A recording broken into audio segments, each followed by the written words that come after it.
ఓం గం గణపతియే నమః. స్వర్ణలక్ష్మి నమస్తే అస్తు. పరబ్రహ్మ స్వరూపిణి రాజ్యం దేహి ధనం దేహి సర్వకామాంచ దేహి మే.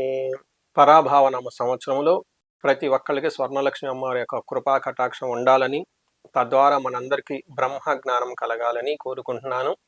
ఎప్పుడైతే మనకు బ్రహ్మ జ్ఞానం కలిగి ఉంటామో మనము చిన్న చిన్న వాటికి బాధపడము, దుఃఖపడము, చాలా హ్యాపీగా బ్లిస్ఫుల్గా ఉంటుంది మన మైండ్. రెండోది, ప్రతి ఒక్కళ్ళకి రాజ్యం దేహి ధనం దేహి సర్వకామాంచ దేహిమే. ప్రతి ఒక్కళ్ళకి ఒక హైఫై పొజిషను, స్టేటస్, అధికారం ఉండాలని, మీరు ఏదైనా కనుక ఒక మాట చెబితే మీ మాటకి 10 మంది గౌరవం ఇచ్చి మీ మాట వినే విధంగా ఉండాలని, తద్వారా మీ యొక్క అథారిటీ, పవర్, స్టేటస్ పెరగాలని, రాజ్యాధికారం మీకు ఉండాలని కోరుకుంటున్నాను. అమ్మవారి కృప వల్ల మీ అందరికీ ధనం దేహి, మీ ఇంటిలో కానీ మీ వ్యాపారంలో కానివ్వండి ప్రతి చోట ధనం మీకు ప్రవాహంగా ఉండాలని కోరుకుంటున్నాను. సర్వకామాంచ సిద్ధిమే, మీకున్న ఎలాంటి చిన్న కోరికైనా కానీ క్షణాల్లో ఆ కోరిక మీకు నెరవేరిపోయేసి జీవితం హ్యాపీగా ఉండాలని చెప్పేసి ఈ పరాభావనామ సంవత్సరంలో స్వర్ణలక్ష్మి అమ్మవారిని మనం కోరుకుందాం. ఈ పరాభావనామ సంవత్సరం యొక్క ఉగాది 2026లో ఎలా ఉందో మనం తెలుసుకుందాం. ఫస్ట్ అండ్ ఫార్మోస్ట్, అసలు ఉగాది 60 సంవత్సరాలు ఎందుకు ఇచ్చారు, ఒక్కొక్క సంవత్సరానికి ఒక్కొక్క పేరు ఎందుకు పెట్టారు, అసలు ఈ సంవత్సర పేరు ఫలితాలు ఎందుకు వచ్చాయి, అవి తెలుసుకోవడం చాలా చాలా ఇంపార్టెంట్. ఎందుకంటే మనం ఏ ఊరు వెళ్తున్నామో తెలుసుకుంటే, ఏ ప్లేస్కి వెళ్తున్నామో తెలుసుకుంటే ఆ ప్లేస్కి అనుగుణంగా, ఆ ఊరికి అనుగుణంగా, ఆ పద్ధతికి అనుగుణంగా మనం ఉంటాం. మనం వెళ్ళే ఫంక్షన్ మనకు కరెక్ట్గా తెలుసుంటే ఆ ఫంక్షన్కి అనుగుణంగా మనం వెళ్ళొచ్చు. రకరకాల ఫంక్షన్లు ఉంటాయి, మ్యారేజ్ ఉంటుంది, బర్త్డే ఫంక్షన్స్ ఉంటాయి, కొన్ని వేరే ఫంక్షన్స్ ఉంటాయి, లేదంటే పదవీ ప్రమాణ స్వీకారం ఉంటుంది. మనం వెళ్ళే ఫంక్షన్ మనకు తెలిస్తే తదనుగుణంగా మనం వెళ్తూ ఉంటాం అనమాట. అలానే మనం ఎంటర్ సంవత్సరం కనుక మనం తెలుసుకొని ఉంటే ఆ యొక్క సంవత్సరం మనకి తదనుగుణంగా మనం ప్లాన్ చేసుకుంటూ ఉంటాం. ఇది థీమ్ ఆఫ్ ది ఇయర్ మనం అనొచ్చు. అందుకని 60 సంవత్సరాలు 60 థీమ్స్ పెట్టారు. ఈ సంవత్సరాలు అందరికీ వెరీ ఇంట్రెస్టింగ్. ఈ పేర్లు మనకి నారద మహర్షి యొక్క, ఆయనకి 60 మంది కుమారులు ఒక యుద్ధంలో చనిపోతే విష్ణు భగవాను వాళ్ళకి వరం ఇస్తాడు. ఇక నుంచి మీ కుమారులు ఈ కాలచక్రంలో తిరుగుతూ ఉంటూ 60 సంవత్సరాలు 60 కుమారులు రిప్రజెంటేషన్ చేస్తూ కాపాడుతూ ఉంటారు, రక్షిస్తూ ఉంటారు, గైడెన్స్ ఇస్తూ ఉంటారు, ధర్మబద్ధంగా ఉంచుతూ ఉంటారు అని చెప్పేసి విష్ణుమూర్తి వరంతో నారద మహర్షి యొక్క 60 మంది కుమారులు 60 సంవత్సరాలు మనల్ని కాపాడుతూ ఉంటారు. ఇందులో భాగంగా 2026 సంవత్సరం ఉగాదిలో రాబోయే సంవత్సరం శ్రీ పరాభావనామ సంవత్సరం అంటారు. ఈ పేరులోనే ఉంది పరాభవం. పరాభవం అంటే అపజయం, అవమానం, కోల్పోవటం అని మీనింగ్. అంటే ప్రతి ఒక్కళ్ళకి, ఇక్కడ పుట్టిన వాళ్ళందరికీ ఈ సంవత్సరం అంతా అందరికి పరాభావం జరుగుతూ ఉంటుందంటే కాదు. దాని మీనింగ్ అలా తీసుకోకూడదు. ఎవరైతే వాళ్ళ యొక్క కర్మానుసారంగా తెలుసో తెలియకో తప్పులు చేస్తున్నా, రాంగ్ సిస్టంలో ఉన్నా, రాంగ్ పీపుల్తో ఉన్నా, లేదంటే మనకు తెలవకుండా ఎక్కడైనా ఏదైనా లోపాలు అవన్నీ ఉన్నా, ఈ పరాభావన సంవత్సరంలో అవన్నీ బహిర్గతం అయిపోతూ ఉంటాయి. ఎందుకు బహిర్గతం అవ్వాలి? మనం రాంగ్ ట్రాక్లో ఉన్నాము, రాంగ్ మార్గంలో ఉన్నాము. మనం రాంగ్ మార్గంలో ఉన్నామని మనకి ఎప్పుడైతే తెలిసిందో అప్పుడే మనం సన్మార్గంలో వెళ్ళటానికి తెలుసుకోవాలి. మనం ఊరికి వెళ్తున్నాము, తెలవకుండా వేరే బస్సు ఎక్కేసాం, కూర్చున్నాం చక్కగా. ఏదో ఒక టైంలో మనకు తెలిసిందో మనం రాంగ్ బస్సు ఎక్కామని. ఆ మూమెంట్లో మనం చాలా కయోటిక్ ఫీల్ అవుతాం, ఇబ్బంది పడుతూ ఉంటాం. మన పక్కన వాళ్ళు నవ్వచ్చు కూడా, అవమానం పడవచ్చు కూడా. కానీ అది మనకి నెక్స్ట్ స్టెప్ రైట్ డైరెక్షన్కి వెళ్ళడానికి ఉపయోగపడుతూ ఉంటుంది. శ్రీ పరాభావన సంవత్సరం కూడా ఎగ్జాక్ట్లీగా అలానే జరుగుతూ ఉంటుంది. మనకి నారద సంహిత అని కొన్ని గ్రంథాలు ఉంటాయి. అందులో ఏం చెప్తారంటే పరాభావనామ సంవత్సరంలో దాని యొక్క విశిష్టత అంటే పరాభావనామ సంవత్సరే నృపాణ మానభంగ కృత్ దండనీతి వృద్ధిచ జనక్షోభ భవే తదా అని చెప్తారు. ఈ పరాభావనామ సంవత్సరం యొక్క థీమ్ ఎలా ఉంటుంది అంటే మనకి రాజులకి అవమానం జరుగుతూ ఉంటుందని చెప్తారు. దండనీతి వృద్ధిచ, వాళ్ళకు కోపం వచ్చేసి పనిష్మెంట్లు చాలా సీరియస్గా ఉంటాయి అని చెప్తూ ఉంటారు. జనాలుకి ఇబ్బందులు పడుతూ ఉంటారు, క్షోభపడుతూ ఉంటారు అని చెప్తూ ఉంటారు. అయితే ఇది అందరికీ అంటే కాదు. ఎలాంటి వాళ్ళకంటే అధర్మంగా ఎవరైనా గనక ఉంటే వాళ్ళకు మాత్రమే జరుగుతూ ఉంటుంది.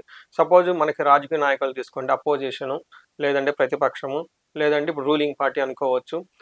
వీళ్ళు రాజులు, వీళ్ళు రాజులే. అధికార పార్టీ, ప్రతిపక్ష పార్టీ, వీళ్ళకి రాజులు, వీళ్ళు రాజులే. అంటే వాళ్ళ మనసులో దురుద్దేశం పెట్టుకొని కన్నింగ్గా ఉండేసి ఏదో మోసం చేయాలనే ఉద్దేశంతో గనక ఉంటే అలాంటి వాళ్ళ యొక్క కుట్రలు, కృతంతాలు మొత్తం బయటకు వచ్చేసి అవమానంగా ఫీల్ అవకాశం ఉంటుంది. ఇది అందరికీ అప్లై అవుతుంది. ఎవరెవరికి అప్లై అవుతుంది? ప్రతిపక్షంలో ఉన్న వాళ్ళకి, అధికార పార్టీలో ఉన్న వాళ్ళకి. అంతేకాకుండా ఈ దేశ కాలమాన పరిస్థితుల ప్రకారం ఆఫీసుల్లో మేనేజర్లకు అప్లై అవుతుంది, వైస్ ప్రెసిడెంట్లకు అప్లై అవుతుంది, డైరెక్టర్లకు అప్లై అవుతుంది, బిజినెస్ ఓనర్లకు అప్లై అవుతుంది. అంతేకాకుండా గవర్నమెంట్ అఫీషియల్స్ వాళ్ళ కింద ఎవరైతే మేనేజర్ కేటగిరీ ఉన్నారో వాళ్ళందరికీ అప్లై అవుతుంది, టీమ్ లీడర్స్ వాళ్ళకి అప్లై అవుతుంది. అంతేకాకుండా ఇంటి పెద్దకి బిజినెస్లు చేస్తున్న వాళ్ళందరికీ కూడా ఈ థీమ్ అప్లై అవుతుంది. తెలిసి కానీ తెలియక కానీ మన రాంగ్ సిస్టంలో ఉన్న అధర్మ సైడ్లో ఉన్న ఈ టైంలో బయటకు వచ్చేసి దాని యొక్క ప్రభావం నుంచి బయటపడుతూ ఉంటుంది. అయితే మనకి ఎలా తెలుస్తుంది? మనకి ఏం చెప్తారంటే మనకి నిమిత్త శాస్త్రం అనే ఒక శాస్త్రం ఉంటుంది. మనకి ప్రకృతి ఎప్పుడు కొన్ని సిగ్నల్స్ ఇస్తూ ఉంటుంది. ఎలాంటి సిగ్నల్స్ ఇస్తూ ఉంది అంటే నేచర్ నుంచి మనకి సిగ్నల్స్ వస్తూ ఉంటాయి. మనకి పరాభవం రాబోతుంది, అవమానం రాబోతుంది అనే దానికి కూడాను ఈ సంవత్సరంలో కొన్ని సిగ్నల్స్, సింబల్స్ మనకి ద్వారా తెలుసుకోవచ్చు.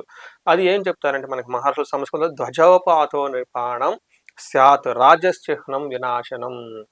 ఇక్కడ ధ్వజోపాతం అంటే జెండాలు, పార్టీ జెండాలు కింద పడిపోవటము, లేదా పార్టీకి సంబంధించిన సింబల్స్ కింద ఊడిపడిపోవటము, మీ కంపెనీ యొక్క లోగోస్ ఏమైనా ఉంటే అది పగిలిపోవటం, ఇరిగిపోవటము, లేదంటే మీకు సంబంధించిన ఒక కోడ్ ఆఫ్ కాంటాక్ట్ కానీ ఒక బ్రాండింగ్ ఎలిమెంట్స్ అంటారు కదండి, ఇవేమైనా కనుక ఉంటే అవి కింద పడిపోతూ ఉండి మీ కంటికి కనిపించిందంటే అది మీకు సింబాలిక్, మీకు అవమానం జరగబోతుంది, ఎక్కడో మీరు మిస్టేక్ చేశారు, వాటిని ఇమ్మీడియట్గా కరెక్ట్ చేసుకోవాల్సిన టైం వచ్చిందని చెప్పేసి మీరు అందరూ గమనించుకోవాలి. ఈ పరాభావన సంవత్సరంలో జనరల్గా ఎలాంటి వచ్చే అవకాశం ఎక్కువ ఉంటుందంటే ఒక 6 రకాల పారామీటర్స్ అందరిని కన్సిడరేషన్ చేసుకోవాలి. 1, రాజకీయ అవమానాలు ఉంటాయని గమనించాలి. 2, అధికార మార్పులు ఉంటాయని గమనించాలి. 3, న్యాయ వ్యవస్థ చాలా బలపడుతూ ఉంటుంది ఈ టైంలో. ప్రజల్లో ఉద్యమం పెరుగుతూ ఉంటుంది. ఆర్థిక సంస్కరణలు విపరీతంగా ఉంటుంది. ప్రకృతి అస్థిరత అంటే వర్షాలు పడకుండా అనావృష్టి, అతివృష్టి, కుంభవృష్టి ఇవన్నీ పడి ఇబ్బందులు పడే అవకాశం ఎక్కువగా ఉంటుంది. అయితే ప్రతి ఒక్కళ్ళు మరి ఇలాంటి పరిస్థితులను తప్పించుకోవటానికి ఏం చేయాలంటే ఫస్ట్ ఇందులో 6 రకాల ప్రిన్సిపల్స్ని మనకి గ్రంథాల్లో వివరించడం జరిగింది. 1, వినయం. ప్రతి ఒక్కళ్ళు చాలా హంబుల్గా ఉండాలి, ఈగో క్లాషెస్ దాకా వెళ్ళకూడదు. పారదర్శకత అంటే ట్రాన్స్పరెన్సీని మెయింటైన్ చేయటం, మన ట్రాన్సాక్షన్స్లో ఉంటే ఉందని చెప్పటం, లేకుంటే లేదని చెప్పటం, అలా చేసుకుంటూ ఉండాలి. నెక్స్ట్ ధర్మ పాలన, మంచి ప్యూర్ యాటిట్యూడ్తో లీగల్ ఫ్రేమ్వర్క్లో చక్కగా వాటిని ఫాలో అవుతూ చేసుకుంటూ ఉండాలి. 3వది గురు అనుగ్రహ సాధన. ప్రతి ఒక్కళ్ళు ఒక కన్సల్టెంట్స్ని, మెంటార్స్ని, జ్యోతిష్కుల్ని, బ్రాహ్మణోత్తముల్ని గౌరవించడం నేర్చుకోవాలి. వాళ్ళ ఆజ్ఞ ద్వారా వాళ్ళ యొక్క ఆశీర్వాదంతో చేయడం నేర్చుకుంటే ఈ యొక్క రాబోయే పరాభవం నుంచి మనం తగ్గించుకోవచ్చు, కాపాడుకోవచ్చు. అంతేకాకుండా అహంకార నిర్ణయాలకి బ్రేక్ తీసుకోండి. ఈగో స్టేటస్కి నాకు ఇది ఉంది అది ఉందని పబ్లిక్గా దాచిపెట్టుకోవడం, చూపించుకోవడం లాంటి పనులు కూడా ఈ టైంలో చేస్తే అంత మంచిది కాదు. చూశారు కదండి శ్రీ పరాభావ నవ సంవత్సరంలో ఎలా ఉంటుంది, దాని మీనింగ్, దానికి ఎలా ఉంటే మనకు బాగుంటుంది తెలుసుకున్నాం. సో ఈ ప్రతి ఒక్కళ్ళకి ఈ పరాభావ నవ సంవత్సరంలో అష్టైశ్వర్యాలు కలగాలని, భోగభాగ్యాలు కలగాలని చెప్పేసి నేను కోరుకుంటున్నాను.